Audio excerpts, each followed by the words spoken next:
یہ دیکھ کر رفیق نے کہا ارے اب یہ کیا مسئلہ ہو گیا ہے، پانی کو کیا ہو گیا؟ یہ کہتے ہوئے رفیق نے بہت کوشش کی لیکن پانی نہیں آ رہا تھا۔ اتنے میں ایک مزدور نے رفیق سے کہا جناب مجھے لگتا ہے کہ آپ کے نلکے میں مین لائن میں کوئی مسئلہ ہو گیا ہے، کیونکہ پانی کی آواز تو آ رہی ہے لیکن پانی موٹر تک نہیں پہنچ رہا۔ یہ سن کر رفیق نے کہا ارے یار چلو آپ لوگ اتنی دیر میرے کچن والی ٹینکی سے پانی لو، تب تک میں پلمبر کو لے کر آتا ہوں۔ اس کے بعد رفیق نے خالد سے کہا بیٹا تم ان کے پانی والے پائپ کو کچن والے نلکے سے لگا دو، میں پلمبر کو لے کر آتا ہوں۔ یہ کہہ کر پہلوان پلمبر کو لینے چلا گیا۔ اس دوران خالد مزدوروں کو پانی کا پائپ لگا کر دینے لگا۔ شام کی شروعات ہو رہی تھی اور دیوار ایک سائڈ سے تقریباً پوری ہو چکی تھی اور دوسری سائڈ سے آدھی سے زیادہ کھڑی ہو چکی تھی۔ اس دوران کافی سارے مستری مزدور کام میں مصروف تھے۔ اس دوران طارق بھی اپنے دوستوں کے ساتھ بیٹھ کر گپ شپ کرنے لگا، جبکہ خالد کچن کے پاس ہی کھڑا ان لوگوں کو دیکھ رہا تھا کہ اچانک کمرے کا دروازہ کھلا تو خالد نے مڑ کر دیکھا تو دروازے میں سونیا کھڑی تھی۔ اسے دیکھتے ہی خالد نے کہا کیا چاہیے؟ سونیا نے کہا بھائی کچن سے نمک کا ڈبہ تو دینا۔ یہ کہہ کر سونیا نے دوبارہ دروازہ بند کر لیا اور بیٹھ کر خالد کا انتظار کرنے لگی۔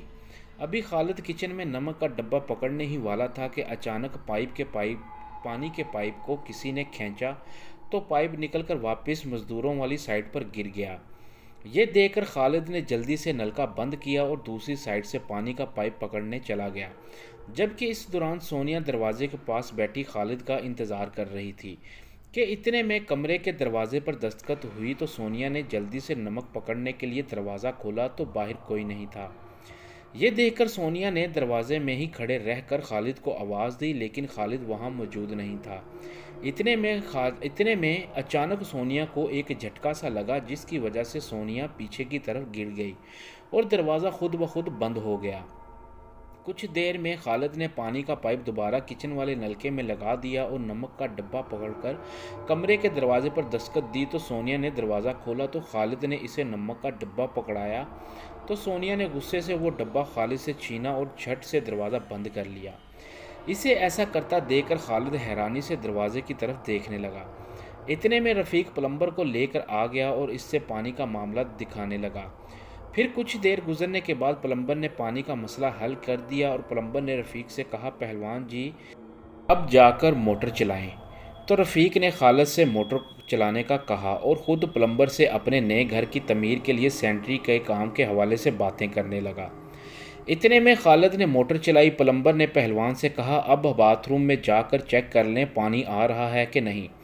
یہ سن کر پہلوان باتھ روم میں جا کر پانی چیک کرنے لگا۔ اس دوران پلمبر ہاتھ میں پکڑا ہوا رینچ کو اچھال کر گانا گنگنا رہا تھا کہ اتنے میں اچانک رینچ اس کے ہاتھ سے چھوٹ کر زمین پر گر گیا اور جیسے ہی پلمبر رینچ اٹھانے لگا تو اس کی نظر کچھ ہی دوری پر کھڑے ان صفحات پر پڑی جو کہ نقشہ بنانے والے نے ایک سائڈ پر پھینکے ہوئے تھے۔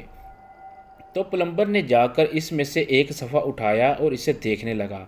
اتنے میں رفیق نے اس کے پاس آ کر کہا اب ٹھیک ہے پانی آ رہا ہے باتھ روم میں، لیکن پلمبر نے اس کی بات پر غور نہیں کیا اور اس صفحے کو الٹا سیدھا کر کے دیکھنے لگا۔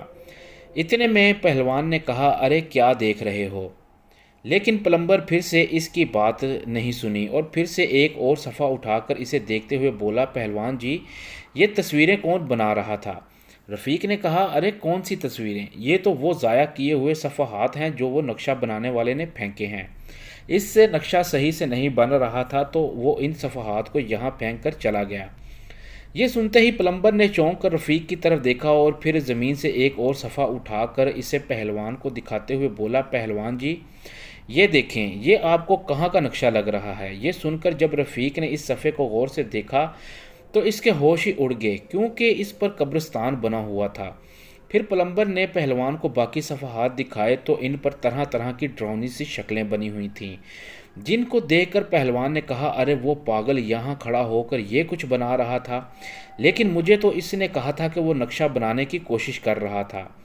اس کے بعد پہلوان نے ایک اور صفحہ زمین سے اٹھا کر دیکھا تو چونک کر پلمبر کی طرف دیکھنے لگا۔ اسے ایسا کرتا دیکھ کر پلمبر نے کہا کیا ہوا پہلوان جی اس میں کیا بنا ہوا ہے دکھاؤ مجھے۔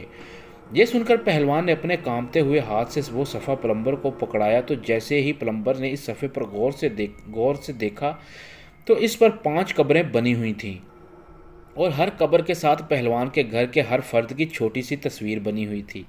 اسے دیکھتے ہی پلمبر نے کہا، پہلوان یہ تصویریں تو بالکل تمہاری ہی لگ رہی ہیں، یہ دیکھو یہ بندہ بالکل تمہاری شکل کا لگ رہا ہے اور یہ دونوں بھی تمہارے بیٹوں کی طرح دکھائی دے رہے ہیں، باقی یہ 2 خواتین بنی ہوئی ہیں۔ یہ کہتے ہوئے پلمبر نے پھر سے وہ پیج پہلوان کو دکھایا تو پہلوان نے کہا، ہاں یہ میرا ہی خاندان بنا ہوا ہے، میں اس کمینے کو چھوڑوں گا نہیں، یہ سارا اس نقشہ بنانے والے کا کام ہے۔ اتنے میں خالد رفیق کے پاس آیا تو پہلوان نے اسے بھی وہ سارے صفحے دکھاتے ہوئے سب کچھ بتایا تو وہ سب کچھ دیکھ کر خالد بھی حیران رہ گیا اور آنکھیں پھاڑے پہلوان کی طرف دیکھتے ہوئے بولا، ابو یہ سب تو بہت ہی زیادہ عجیب ہے، یہ کیسے ہو سکتا ہے؟ وہ یہ کیسے بنا سکتا ہے؟ یہ کہتے ہوئے خالد ان تصویروں کو دیکھ کر کچھ سوچنے لگا۔ اتنے میں پہلوان نے کہا، تم فکر نہیں کرو، چلو ابھی جا کر اس نقشے والے کا سر پھوڑ دیتے ہیں۔ یہ کہتے ہوئے پہلوان وہاں سے جانے لگا تو خالد نے اسے روکتے ہوئے کہا، نہیں نہیں ابو رکیے، ذرا میری بات سنیے، مجھے نہیں لگتا کہ اس نقشے والے کی کوئی غلطی ہے، کیونکہ ذرا سوچیں، وہ شخص پہلی بار یہاں آیا تھا اور مان لو اس نے آپ کو، مجھے اور طارق کو دیکھ لیا ہوگا تو اس نے ہماری تصویر بنا دی، لیکن جب سے وہ یہاں آیا تھا اور جب تک وہ یہاں رہا اس دوران نہ تو امی باہر آئیں اور نہ ہی سونیا، تو پھر اس نے بنا انہیں دیکھے ان کی اتنی پرفیکٹ تصویریں کیسے بنا دی؟ یہ سن کر پلمبر نے کہا، اگر ایسا ہے تو واقع میں اس نقشے والے کی کوئی غلطی نہیں ہے، مجھے بھی یہی لگ رہا ہے کہ یہ کچھ اور ہی ہے۔ یہ کہتے ہوئے پلمبر نے سب سے پہلے والا صفحہ کھول کر خالد کو دکھاتے ہوئے کہا، دیکھو یہ تمہارے کمرے بنے ہوئے ہیں اور یہ صحن میں قبرستان بنا ہوا ہے اور اس کے پاس یہ ویسے ہی درخت بنے ہوئے ہیں جو تم لوگوں نے کٹوا دیے تھے اور اب تو یہاں درخت بھی نہیں ہے بلکہ دیوار ہے، تو پھر نقشے والے نے یہ کیسے بنا دیے، وہ بھی ٹھیک اسی جگہ پر؟ یہ سن کر خالد نے کہا، جی بھائی یہ واقع میں نقشے والا نہیں بنا سکتا، کیونکہ اسے تو پتہ ہی نہیں تھا کہ یہاں درخت بھی تھے۔ یہ سن کر رفیق نے کہا، مجھے تو کچھ سمجھ نہیں آ رہا، اگر اس نے نہیں کیا تو پھر کس نے کیا؟ یہ سن کر پلمبر نے کہا، یہ اسی نے کیا ہوگا جس نے شاکر بابا اور مزدوروں کے ساتھ وہ سب کیا۔ ابھی پلمبر یہ بات کر ہی رہا تھا کہ اتنے میں طارق بھاگتا ہوا رفیق کے پاس آیا اور بولا، ابو وہ امی بلا رہی ہیں، جلدی چلیں۔ رفیق نے کہا، کیوں کیا ہوا؟ طارق نے کہا، وہ سونیا کی طبیعت اچانک خراب ہو گئی ہے۔ یہ سن کر رفیق اور خالد جلدی سے کمرے میں گئے تو دیکھا کہ سونیا چارپائی پر لیٹی ہوئی تھی اور ممتاز اس کو پانی کی پٹیاں کر رہی تھی۔ یہ دیکھ کر رفیق نے کہا، کیا ہوا اسے؟ ممتاز نے کہا، پتہ نہیں، ابھی کچھ دیر پہلے تو ٹھیک تھی لیکن اچانک اسے بہت تیز بخار ہو گیا، دیکھو اس کا ماتھا کتنا تپ رہا ہے۔ یہ سن کر رفیق نے سونیا کے ماتھے پر ہاتھ رکھا تو اس کا ماتھا آگ کی طرح جل رہا تھا، تو رفیق نے کہا، چلو اس کو ڈاکٹر کے پاس لے کر چلتے ہیں، خالد جلدی سے رکشے کا انتظام کرو۔ یہ سن کر خالد فوراً گیا اور کچھ دیر میں رکشہ لے کر آ گیا۔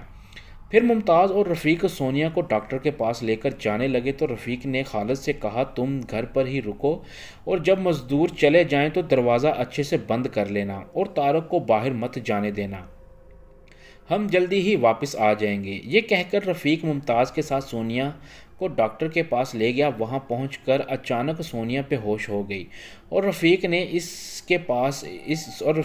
اسے پاس میں بڑے بیڈ پر لٹا دیا۔ اتنے میں ڈاکٹر سونیا کا چیک اپ کرنے آیا کہ اچانک سونیا نے ایک دم سے آنکھیں کھولی اور اٹھ کر ڈاکٹر کے چہرے پر ایک زوردار تھپڑ مارا، جس کی وجہ سے ڈاکٹر پوری طرح سے چکرا گیا اور سونیا واپس بے ہوش ہو گئی۔ یہ دیکھ کر کلینک میں موجود سبھی لوگ حیرانی سے سونیا کی طرف دیکھنے لگے۔ اتنے میں رفیق نے ڈاکٹر سے معافی مانگتے ہوئے کہا، ڈاکٹر صاحب ہم بہت شرمندہ ہیں، ہمیں بالکل بھی اس بات کا اندازہ نہیں تھا کہ ہماری بچی ایسا کرے گی، لیکن اس کا پورا جسم آگ کی طرح کانپ رہا ہے، مہربانی فرما کر اسے دیکھ لیں۔ ڈاکٹر نے کہا، ارے کوئی بات نہیں، کبھی کبھی زیادہ بخار میں مریض ایسی عجیب سی حرکات کر دیتے ہیں۔ یہ کہتے ہوئے ڈاکٹر نے دوبارہ سونیا کو چیک کیا تو وہ برف کی طرح ٹھنڈی پڑی تھی۔ یہ دیکھ کر ڈاکٹر نے کہا، ارے اس کے ہاتھ پاؤں تو برف کی طرح ٹھنڈے پڑے ہیں۔ یہ سن کر رفیق نے سونیا کے ماتھے پر ہاتھ لگایا تو وہ واقعے میں بہت ٹھنڈ تھی۔